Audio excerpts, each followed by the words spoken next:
Dear students, আজিৰ ভিডিঅ'ত আমি আলোচনা কৰিম 10ম শ্ৰেণীৰ মৰিগাঁও জিলাত আজি হৈ যোৱা ছমহীয়া পৰীক্ষাৰ কুৱেশ্যন পেপাৰ জেনেৰেল ছায়েন্সৰ কুৱেশ্যন পেপাৰটিৰ ওপৰত।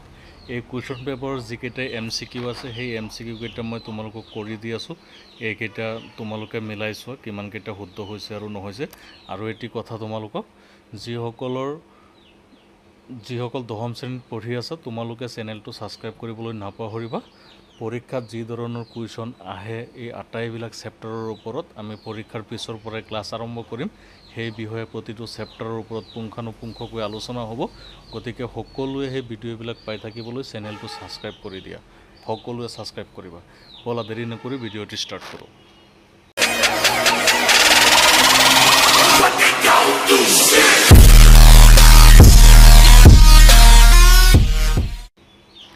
এক নম্বৰ প্ৰশ্নত দিছে, পাকগ্ৰন্থিৰ পাচকগ্ৰহত ডেছ থাকে যি পেপচিন কাৰ্য তীব্ৰ কৰি তোলে। শুদ্ধ বিকল্পটো বাছি খালী ঠাই পূৰ কৰা। ইয়াৰ শুদ্ধ উত্তৰটো হ'ব option C, hydrochloric acid. Question number 2, এজন ছাত্ৰই নিৰীক্ষণ কৰিলে যে অৱতল ধাপনৰ মেৰু আৰু মুখ্য ফকাছৰ মাজত ৰখা বস্তু এটাৰ প্ৰতিবিম্ব অহৎ আৰু থিয়। ইয়াৰ কাৰণ হৈছে অপশ্যন এ শুদ্ধ, প্ৰতিফলিত ৰশ্মিসমূহ এটা বিন্দুলৈ অভিসাৰী হয়। কুৱেশ্যন নম্বৰ 3, তলৰ কোনটো ৰাসায়নিক বিক্ৰিয়া ক'লা বগা ফটোগ্ৰাফীত ব্যৱহাৰ হয়? অপশ্যন চি শুদ্ধ। কুৱেশ্যন নম্বৰ 4, মৌল এমৰ ইলেক্ট্ৰনীয় তৃতীয় কক্ষত থকা ইলেক্ট্ৰনৰ সংখ্যা ইলেক্ট্ৰনীয় দ্বিতীয় কক্ষৰ 25%। এম মৌলৰ নাম হ'ব অপশ্যন বি শুদ্ধ, মেগনেছিয়াম। তাৰপিছত প্ৰশ্নটোৰ কাৰণে এই চিত্ৰটো তোমালোকে ভালকৈ চোৱা, তাৰপিছত কি আছে। 2 নম্বৰ প্ৰশ্নটোৰ চিত্ৰটোৰ পৰা তোমালোকক যিটো উত্তৰ কৰিবলৈ দিছে তাৰ কাৰণে এ নম্বৰটো শুদ্ধ। 6 নম্বৰ প্ৰশ্নটো চোৱা। 6 নম্বৰ প্ৰশ্নটোৰ চিত্ৰ চাই তাৰপিছত যিটো প্ৰশ্ন দিছে ইয়াৰ কাৰণে অপশ্যন এ শুদ্ধ। 7 নম্বৰ কুৱেশ্যনটো চোৱা। 7 নম্বৰ কুৱেশ্যনটোৰো চিত্ৰৰ ওপৰত ভিত্তি কৰি দিছে, ইয়াৰ অপশ্যন বি শুদ্ধ, পোহৰানুবেগী।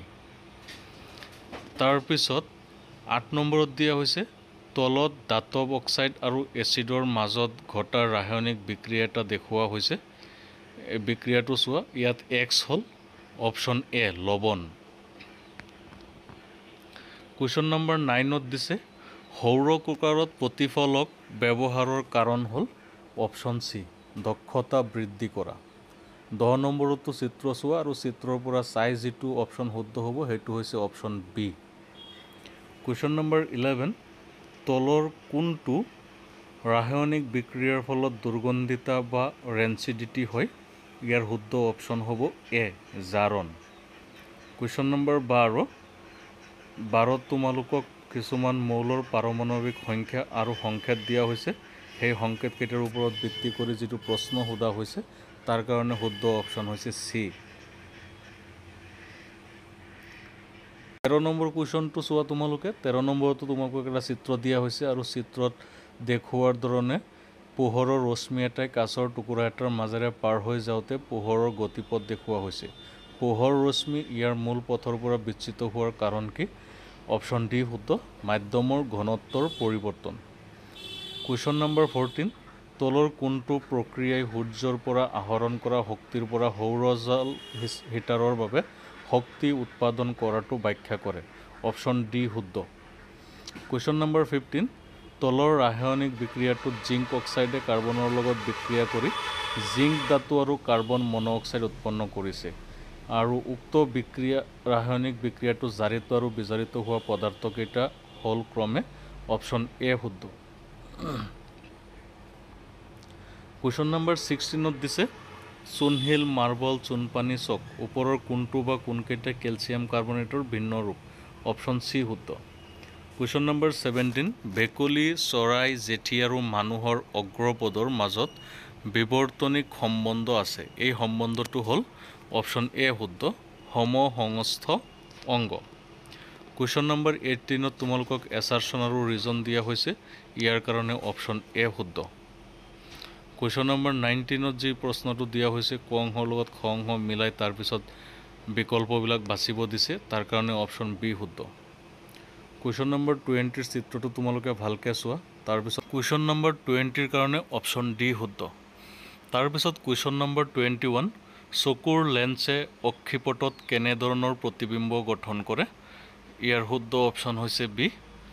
কুৱেশ্যন নম্বৰ 22, সমস্থানিকবোৰৰ অপশ্যন ডি শুদ্ধ। কুৱেশ্যন নম্বৰ 23, আমি যেতিয়া মম এডাল জ্বলাওঁ মমত থকা ৰাসায়নিক শক্তি তাপ আৰু পোহৰ শক্তিলৈ ৰূপান্তৰিত হয়। এই ৰাসায়নিক প্ৰক্ৰিয়াত মুঠ শক্তি অপশ্যন চি একেই থাকে। কুৱেশ্যন নম্বৰ 24ৰ চিত্ৰটো চোৱা আৰু এই চিত্ৰটো চাই তোমালোকক যি বিকল্প বাচিবলৈ দিছে তাৰ কাৰণে অপশ্যন চি শুদ্ধ। তাৰপিছত কুৱেশ্যন নম্বৰ 25ৰ কাৰণে অপশ্যন ডি শুদ্ধ হ'ব। তলৰ কোনটো মানুহৰ ক্ষেত্ৰত বাওনা হোৱাৰ কাৰণ হ'ব পাৰে? তাৰপিছত কুৱেশ্যন নম্বৰ 26ৰ কাৰণে অপশ্যন এ শুদ্ধ। কুৱেশ্যন নম্বৰ 27 চোৱা তোমালোকে, 27ত অপশ্যন চি শুদ্ধ। কুৱেশ্যন নম্বৰ 28ত অপশ্যন বি শুদ্ধ। কুৱেশ্যন নম্বৰ 29ৰ শুদ্ধ উত্তৰটো হৈছে অপশ্যন ডি। তাৰপিছত কুৱেশ্যন নম্বৰ 30ত যিকেইটা দিয়া হৈছে তাৰ কাৰণে অপশ্যন চি শুদ্ধ। কুৱেশ্যন নম্বৰ 31ৰো অপশ্যন চি শুদ্ধ। কুৱেশ্যন নম্বৰ 32ত অপশ্যন এ শুদ্ধ। কুৱেশ্যন নম্বৰ 33ত অপশ্যন চি শুদ্ধ। কুৱেশ্যন নম্বৰ 34ত অপশ্যন এ শুদ্ধ। তাৰপিছত কুৱেশ্যন নম্বৰ 35, ইয়াতো তোমালোকক চিত্ৰ এটা দিয়া হৈছে আৰু তাৰ পৰা তোমালোকে চোৱা অপশ্যন বি শুদ্ধ। কুৱেশ্যন নম্বৰ 36ত ৰিজন আৰু এছাৰশ্যন দিয়া হৈছে, ইয়াৰ কাৰণে অপশ্যন এ শুদ্ধ। কুৱেশ্যন নম্বৰ 37ৰ কাৰণে অপশ্যন ডি শুদ্ধ। আৰু 38ত অপশ্যন বি শুদ্ধ। তাৰপিছত কুৱেশ্যন নম্বৰ 39ৰ কাৰণেও অপশ্যন বি শুদ্ধ। কুৱেশ্যন নম্বৰ 40ত অপশ্যন চি শুদ্ধ। 41ত অপশ্যন বি শুদ্ধ। 42ত অপশ্যন বি শুদ্ধ।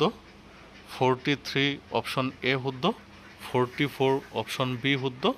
আৰু 45ত যিটো প্ৰশ্ন দিয়া হৈছে তাৰ কাৰণে অপশ্যন এ শুদ্ধ। এইকেইটা তোমালোকৰ MCQ আছিল। এই MCQ কেইটা তোমালোকৰ কোনটো হৈছে? ইয়াত এটা কুৱেশ্যনত অলপ কনফিউজন আছে, তোমালোকে কমেণ্ট কৰিবা যদি কিবা ভুল পোৱা, আমি শুধৰাই দিয়াৰ ব্যৱস্থা কৰিম। আৰু আগন্তুক যি পৰীক্ষা আছে সেই পৰীক্ষাবিলাক তোমালোকে ভালকৈ দিবা। আৰু এইটোৰ পাৰ্ট 2ত যিবিলাক কুৱেশ্যন আছে, মৰিগাঁও জিলাৰ ছমহীয়া পৰীক্ষাৰ কুৱেশ্যন পেপাৰ 10ম শ্ৰেণীৰ এইকেইটা কুৱেশ্যন এনেকুৱা ধৰণৰ আহিছে। যিসকল বেলেগ ডিষ্ট্ৰিক্টৰ আছে তোমালোকে এইবিলাক চাই থাকিবা। কেতিয়াবা প্ৰি ফাইনেল বা ফাইনেল পৰীক্ষাত তোমালোকৰ কাৰণে কমন থাকিব পাৰে। গতিকে আশা ৰাখিছোঁ সকলোৰে পৰীক্ষা ভাল হৈছে আৰু আগন্তুক পৰীক্ষাৰ কাৰণে শুভেচ্ছা থাকিল। ধন্যবাদ।